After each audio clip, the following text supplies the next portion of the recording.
ഒറ്റപ്പാലത്ത് ഭൂരിപക്ഷം കൂടിയിരിക്കുകയാണ്. ഇപ്പോഴത്തെ ഭൂരിപക്ഷം 26,777. കഴിഞ്ഞ തവണത്തെ ഭൂരിപക്ഷം 15,152. അതിൻ്റെ കാരണം കൂടെ പറയാതെ കോൺഗ്രസ്സുകാർ ശ്രദ്ധിക്കേണ്ടതാണ്. അവിടുത്തെ പീഡനക്കേസിൽ പ്രതിയായ PK ശശിയെയാണ് അവർ കോൺഗ്രസ് സ്ഥാനാർത്ഥിയാക്കിയത്. അതൊരു കോൺഗ്രസ്സുകാരനെ നിർത്തിയിരുന്നെങ്കിൽ ജയിച്ചില്ലെങ്കിലും ഭൂരിപക്ഷം കുറയ്ക്കാമായിരുന്നു. ഒരു കോൺഗ്രസ്സുകാരെ നിർത്തിയെന്നെങ്കിൽ ഇവർക്ക് അഭിമാനിക്കാമായിരുന്നു. ശക്തി കുറഞ്ഞ പീഡനം നടത്തിയെന്നുള്ള ഇവർ തന്നെ ആരോപിച്ചതാണ്. എന്നിട്ട് അയാളെ പിടിച്ച് സ്ഥാനാർത്ഥിയാക്കി. അതേപോലെ തന്നെ അങ്ങ് പറഞ്ഞ മലമ്പുഴ മണ്ഡലത്തിൽ അങ്ങ് പറഞ്ഞിരുന്നു സുരേഷിനെ സ്ഥാനാർത്ഥിയാക്കി.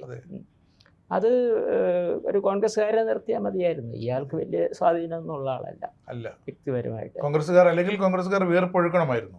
അതെ, ജയിക്കത്തൊന്നും ഇല്ലായിരുന്നു. എന്നാലും മലമ്പുഴ കോൺഗ്രസ് 3ാം സ്ഥാനത്തെ വരികയുള്ളൂ, BJP 2ാമതും.